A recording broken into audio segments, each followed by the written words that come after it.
Greetings, grasshoppers. Good morning. Know thy audience. If there were commandments for marketing, this would probably be on the top of the list or carved into a stone tablet. I mean, whatever you want there. Know thy audience. Super important. What does that mean? We all kind of know what we think it means, but I'm going to go over it in detail today and make a few suggestions onto the know thy audience. Give you a couple more tools in the tool belt. All right, we've had biblical analogies, we've had construction analogies, and I want to let you know who I am, why I'm here, before we get into too many more analogies. My name is RJ Redden, and entrepreneurs hire me to skyrocket their marketing message because most feel like they're shouting into a black hole online, or they're a carbon copy of everybody else, and they have a heck of a time getting traction, which means conversation and connection. They have a heck of a time making that happen online consistently. So I create epic engagement experiences that get people to click that button, connect with you, and convert like crazy. Bottom line, if you want your business to fly, probably should take the woman in the cape. Ed, good morning, Ed. Am I supposed to say hi here? You know what? I'm just going to give you permission, Ed, to do what you feel is right. I fully support whatever. Absolutely, my friend. So today, know thy audience. This, for me, is a journey that never ends. I like it. A lot of people, a lot of people spend a lot of time and a lot of effort, and it's worth it, trust me, when they're doing their beginning stuff, when they're doing their branding, to come up with what they call an avatar, which is kind of the image of who you're talking to. You're the right demographic, for you. Who are you going after? Homeowners with, who are this, this old and make this much a year, and you know what I mean? All of the things, every aspect of the people that we're looking for, we attempt to know. And a lot of people kind of stop there. You know what I mean? I've got my target. I'll revisit it every couple of years or so. But I'm here to say that if you go a little bit further with that, and if you make it, sort of an ongoing effort, then you shall be rewarded, grasshopper.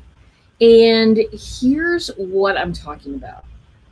Now, I'm going to say some statistics today. There's going to be some maths happening, okay? And I do that for my viewers who like the maths and who like the stats. I did not fail that class. I did not, but nor do I remember anything from it. So one of the things that I think that I've said on the show before, 56 or pre-clients are 56% of the way through the process of getting to know you before they reach out to you in some way. That means with an email, maybe a message somewhere, maybe a text, maybe a call, it just depends. Before they reach out to you, they are 56% of the way through the process of getting to know you. Now, what does that mean? Because before I knew that stat, I would assume that number was like maybe 20%. I would assume that number was much, much lower than 56%. I would have thought that, okay, people kind of get to know you, they're shopping online, they're trying to solve a problem.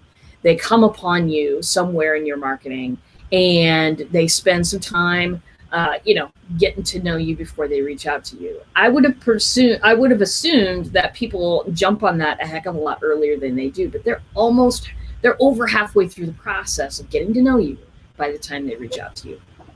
So what does that mean? Why do we care?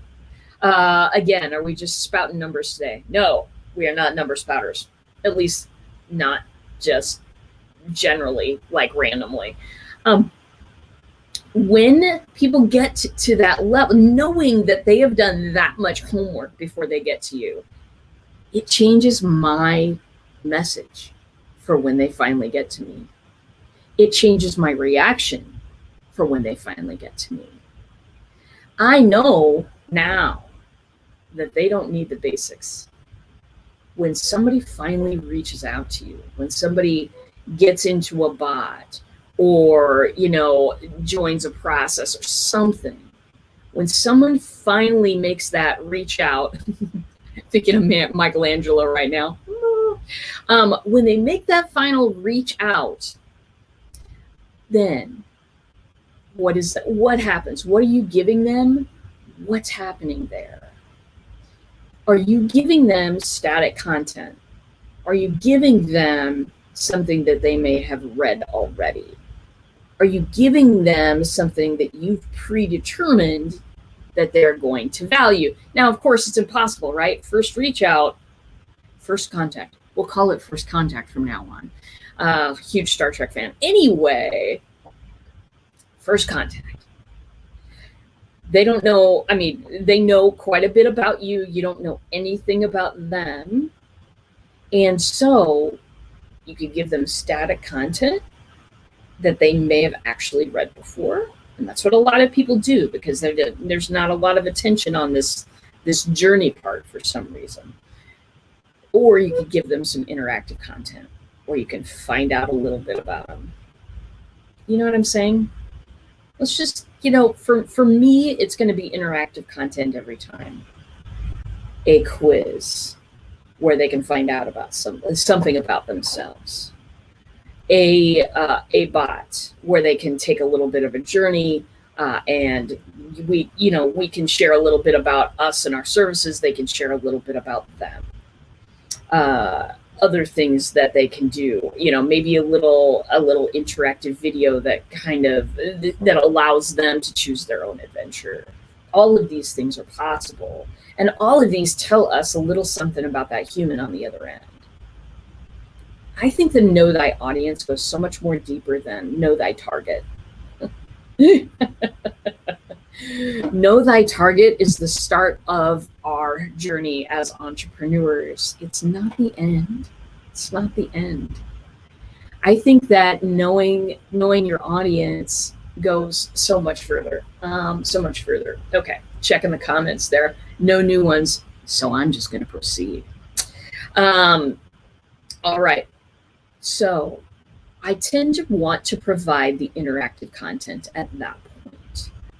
How many of you out there believe that just give me some comments here. Tell me, do you prefer to hand people static content, or do you prefer interactive content, or do you prefer something completely different? When people make first contact with you, when they sign up for an email list, when they get into a bot, when they call you, email you, what is the type of stuff that you want to have on hand to offer them?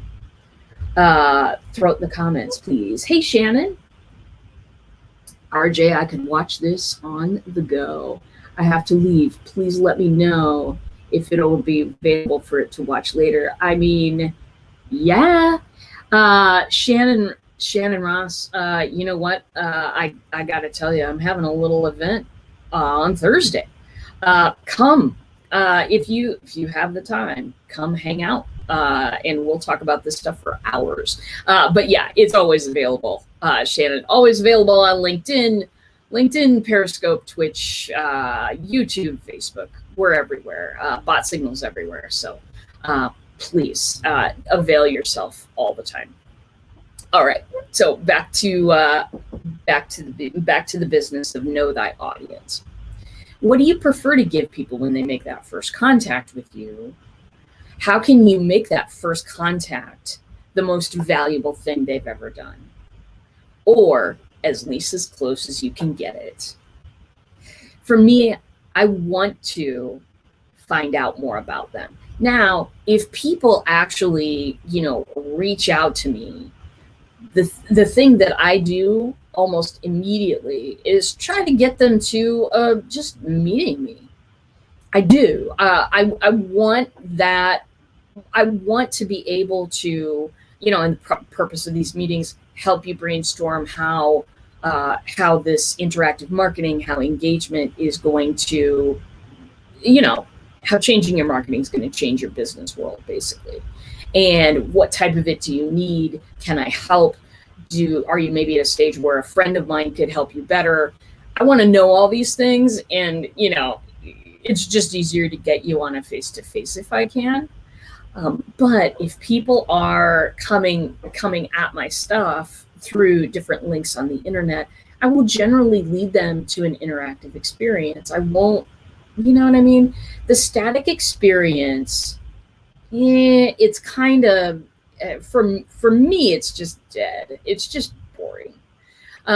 Here's 10 ways to digital world domination. You know what? I'll give that PDF away during an interactive experience. But for me, I don't want to throw something at you that you might already know, because I've had that client journey and it's boring. Have you had that client journey? Toss in the comments if you have. If you've had that client journey too, when people are like, oh, hey, I've got the 10 best ways to, and you're like, yeah, I'm 56% of the way through the process. I read that a day ago. You're pushing information at me regardless of whether I've read it or not, or whether I want it or not. To me, the best thing to do when people make that first contact is an interactive marketing piece, or straight up let's meet, because I want to know what you know, and I want to fill in what you don't know. Now, that strategy comes because a long time ago in a land far away, well, it was just up the street, but anyway, I went to the university here, and I was in theater, and I was backstage. I was front stage for a while, but then I went backstage when I was in college, and a sound designer was talking, and he said, you will forever work if you remember these things. If you remember that, if you imagine a circle and you find out, because the person in charge in theater is the director, basically. If you find out where that director is and what they want properly, and you fill in what they don't, if you fill the rest of that circle in. He drew a little drawing for us as he was going. It was amazing. He said, you will always work if you keep this principle in place. And to me, I don't work in theater anymore, but I work in the marketing world. And when a client makes first contact, I absolutely want to know what it is they're thinking, and how I can add value to what they've got. Or sometimes they're just in the wrong place and I need to guide them to somewhere else first. If I can, and I can figure that out. I can figure that out through a bot. I can figure that out through a face-to-face meeting. That's where I want to be. If they've already done 56%, if they're 56% of the way through before they make first contact, that's what I want to be giving them. Not the static stuff. Not the stuff I just give everyone. It's time to stop. It's time to stop that stuff. Anita, great perspective. Thank you. Hey, absolutely. I'm here for it. Thank you for being here. Throw in any questions if you have them. So another statistic that I want to throw out there. Let me page back to it just now, because I want to make darn sure I'm getting this right. Okay, 89. So another stat I want to throw out there today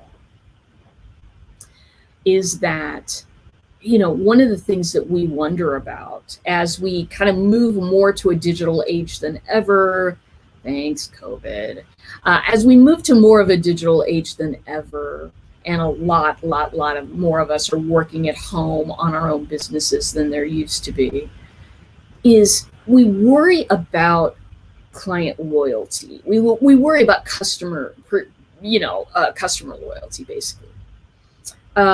Because it takes us a while to get someone in our circle, in our tribe, not necessarily buying right at the moment. Sometimes they're just looking and they weren't quite ready yet. But a lot of us, the loyalty factor is huge, and we want to create a lot of loyalty in our people because we know that sometimes it's a Google search away for them to find a new provider. And in whatever you do, right?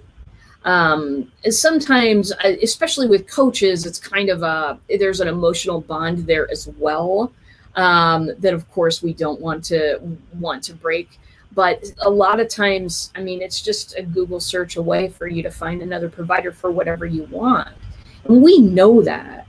So what are the things that you can do to increase loyalty with your folks? One of them is to know your audience. One of them is to know what they value. This person isn't the same as the next person. Again, one size fits all fits no one at all, right? And so knowing what they value, and I use a very extensive tagging system on my end so that I can bring up not just a name on a list, but I can bring up a profile of what they've been through, what they're interested in, what they value, and hopefully what they want to get out of hanging out with me. Because then I can send very, very targeted messages. Now, here's something I bet you didn't know. In a recent survey, and I think the marketingschools.com did this one, they found out that 89% of respondents would feel more loyal to a company if they were asked to provide feedback. Whoa. Does that blow your mind? Because it kind of blows mine. Asking for feedback is an excellent way to build up your knowledge on that person and what they value. It's an awesome thing. And yet, how many times do we do that? And is that the same thing as asking for somebody to go on LinkedIn and review you? No, it's not. No, it's really not. I ask for feedback regularly. I do it in a conversational way. I do it with bots. It's a perfect bot situation. It's absolutely a perfect bot situation to be able to ask people for feedback because you've got a few questions. When people look at a survey, it's a whole different thing. When people look at a survey, it's like this stack of questions. There are a couple of survey companies that have righted that and made that better type form. If you go take a look at them, they move the screen so you can only see one question at a time. That is helpful on cognitive load. If any of you are familiar with that, I studied user experience for a little bit. Cognitive load is placing a load on the person who is consuming the information, what they have to remember to get through the maze, basically. And if you've got a stack of questions, it's brain clutter. They see everything, and they're going to, most of them are going to get out right away. But if you present them one question at a time, like in a chatbot, then they're much more likely to think out their answer and answer it. So asking for feedback. When are you doing this? Are you doing this on the regular? Do you only do it to a few people? Is it something where you're allowing people to be, dead honest with you about what they love and what they don't love? And what they would maybe like to see you do? That feedback, not only does it give you ridiculously valuable information, because let's face it, we're not objective about our babies. We are not. We always think that our company is a very, very pretty baby. And no matter how objective we try to be with that information, it's just really, really hard. It's really hard to stay objective. So getting that objective information from somebody who's been through it or is currently going through your services, it's incredibly valuable. But also, second huge valuable point here, if they end up feeling more loyal to your company afterward, that's a huge win, right? That's a huge win, and something that is difficult to obtain in our information age, where another person to provide them services is just a click away. So I know that was a lot of stats. I know that was a lot of facts this morning.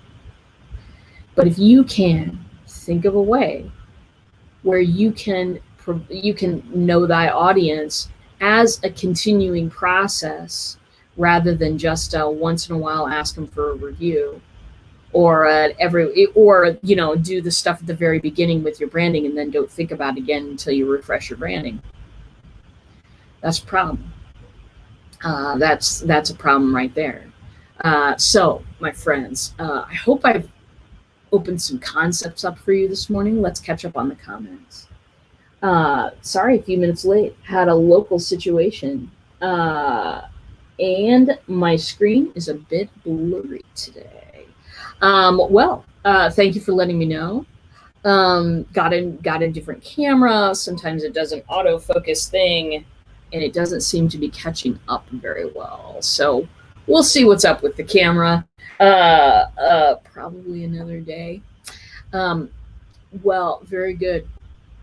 Know thy audience, my friends. Know them continuously. Are you asking them enough questions? Are you engaging them enough in interactive content? Are you doing the things that are necessary to make them feel seen, heard, and cared about? Sorry. Those are the three things everybody wants, right? They want a little respect.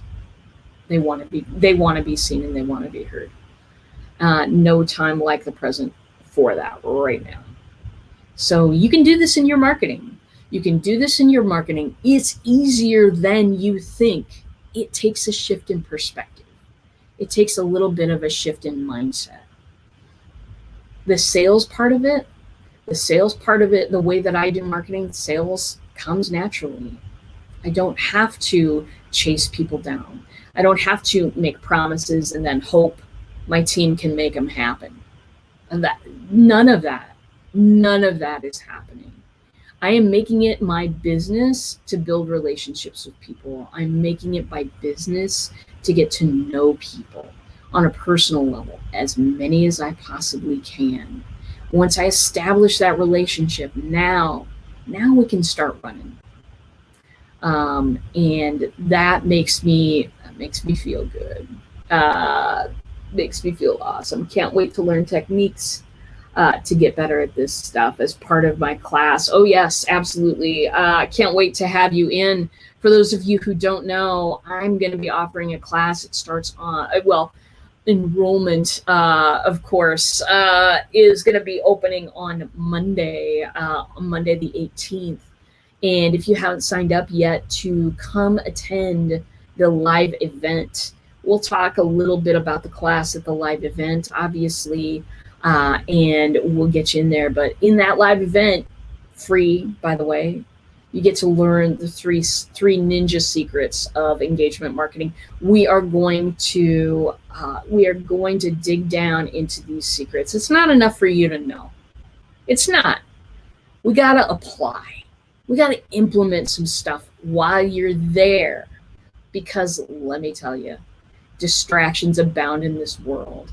And the more I can get you on the road with engagement marketing, the better off you'll be. So we do some implementation stuff right within the live event that we're having here on Thursday.